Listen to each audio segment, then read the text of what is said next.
అందరికీ నమస్కారం. నా పేరు మారపల్లి సురేష్. మాది వెంకటాపురం విలేజ్, ఐనవోల్ మండలం, హన్మకొండ జిల్లా.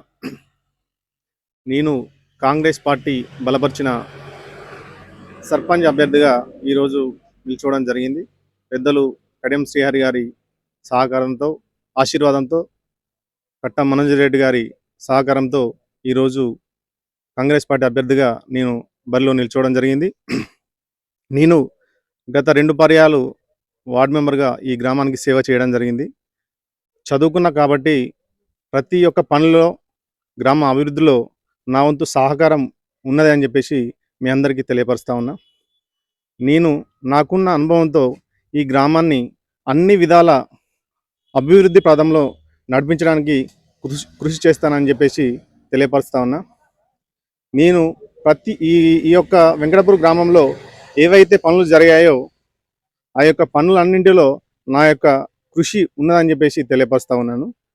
మరియు నన్ను సర్పంచ్గా గెలిపిస్తే ఈ గ్రామాన్ని మరింత అభివృద్ధి పదంలో నడిపించడానికి పెద్దలు కడియం శ్రీహరి గారి సహకారంతో, ఆశీర్వాదంతో ఈ యొక్క గ్రామాన్ని అన్ని విధాలుగా అభివృద్ధి చేసి చూపిస్తానని మీ అందరికీ తెలియపరుస్తా ఉన్నాను.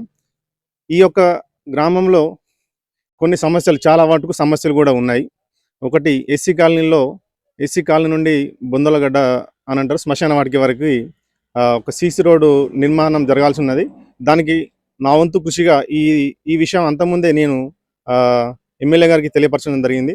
వారు కూడా సానుకూలంగా స్పందించారు. నేను సర్పంచ్ అయిన వెంటనే మొదటిగా చేసే పని ఆ యొక్క పని అని చెప్పేసి మీ అందరికీ తెలియపరుస్తా ఉన్నాం. రెండవది, బస్టాండ్ దగ్గర నుంచి కొండపర్తి వెళ్ళే రూటు చాలా ఇబ్బందికరంగా ఉన్నది. బండ్లు కూడా నడవలేని పరిస్థితిలో ఉన్నది. ఆ యొక్క రోడ్డును కూడా సార్ గారి దృష్టికి తీసుకువెళ్తే దాన్ని కూడా శాంక్షన్ చేస్తా అని చెప్పేసి అని అన్నారు. నేను సర్పంచ్ అయిన వెంటనే ఆ యొక్క రోడ్డు పనులు కూడా శరవేగంగా జరుగుతాయని చెప్పేసి మా హామీ ఇస్తా ఉన్నాను. ఆ యొక్క రోడ్డుకు నా సొంత నిధులతో కూడా గుంతలు పూడ్చే కార్యక్రమం కూడా చేపట్టడం జరిగింది. కాబట్టి ఒక విద్యావంతుణ్ణి ఎన్నుకోవాలి, ఒక అనుభవజ్ఞని ఎన్నుకోవాలని చెప్పేసి కోరుతా ఉన్నాను. అదేవిధంగా కాంగ్రెస్ పార్టీ అంటేనే ఒక అభివృద్ధి పరిచే పార్టీగా మీ అందరికీ తెలియపరుస్తా ఉన్నాను. పెద్దలు కడియం శ్రీహరి గారి ఆశీర్వాదంతోనే ఈ యొక్క గ్రామం అన్ని విధాల అభివృద్ధి చెందింది. మరియు వారి ఆశీస్సులతో ఈ గ్రామం అభివృద్ధి చెందుతుంది అని చెప్పేసి నేను మాట ఇస్తా ఉన్నాను.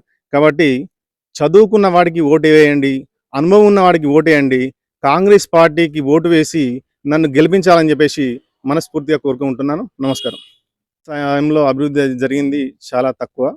అంతకుముందు ఫింక్షన్స్ ఏవైతే ఉన్నాయో కాంగ్రెస్ గవర్నమెంట్ నుంచి వచ్చిన ఫింక్షన్స్ ఉన్నాయి. కొత్తగా వాళ్ళు ఇచ్చింది అరకొర మాత్రమే.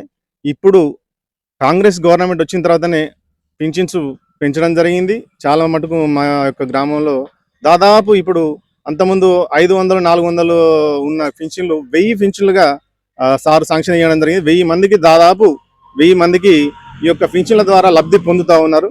అదేవిధంగా కొన్ని రోడ్లు అంతకుముందు వేయలేదు. కాంగ్రెస్ పార్టీ హయాంలోనే చాలా రోడ్ల వరకు వేసిందని చెప్పేసి తెలియపరుస్తా ఉన్నాను. అంతకుముందు బీఆర్ఎస్ ప్రభుత్వం ఉన్నప్పుడు రేషన్ కార్డులు ఇవ్వకపోతూ ఉండే. రేషన్ కార్డుల కోసం ప్రతి ఒక్క వ్యక్తి ఎంఆర్ ఆఫీస్ చుట్టూ తిరుగుతూ ఉండేది.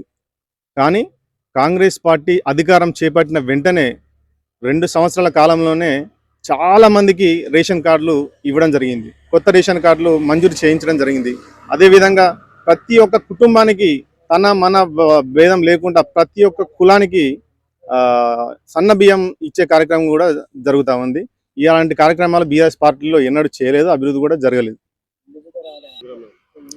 అదేవిధంగా అంతకుముందు కాంగ్రెస్ ప్రభుత్వం ఉన్నప్పుడే ఇంద్రమ్మ ఇల్లు మంజూరు చాలామంది నిర్మించుకోవడం జరిగింది. బీఆర్ఎస్ ప్రభుత్వం వచ్చిన తర్వాత ఎక్కడ మాకు ఏ అభివృద్ధి కనిపించలేదు, మాకు ఏమి ఇల్లు ఇవ్వలేదు. కాంగ్రెస్ గవర్నమెంట్ వచ్చిన వెంటనే పెద్దలు కడియం శ్రీహరి గారు మా యొక్క మేజర్ గ్రామ పంచాయతీ కాబట్టి 54 ఇండ్లు మంజూరు చేయించడం జరిగింది. అదేవిధంగా రెండో విడత కూడా ఇంకో 50 ఇండ్లు కూడా ఇస్తానని చెప్పేసి అనడం జరిగింది. మా యొక్క కాంగ్రెస్ ప్రభుత్వంలోనే ఇట్లాంటి అభివృద్ధి కార్యక్రమాలు జరుగుతూ ఉన్నాయి. మీరందరూ నన్ను ఆశీర్వదించి గెలిపిస్తే ఇంకా ఈ యొక్క గ్రామాన్ని నాకున్న అనుభవంతో నేను ముందుకు తీసుకెళ్తానని చెప్పేసి అందరికీ మనవి చేస్తా ఉన్నాను.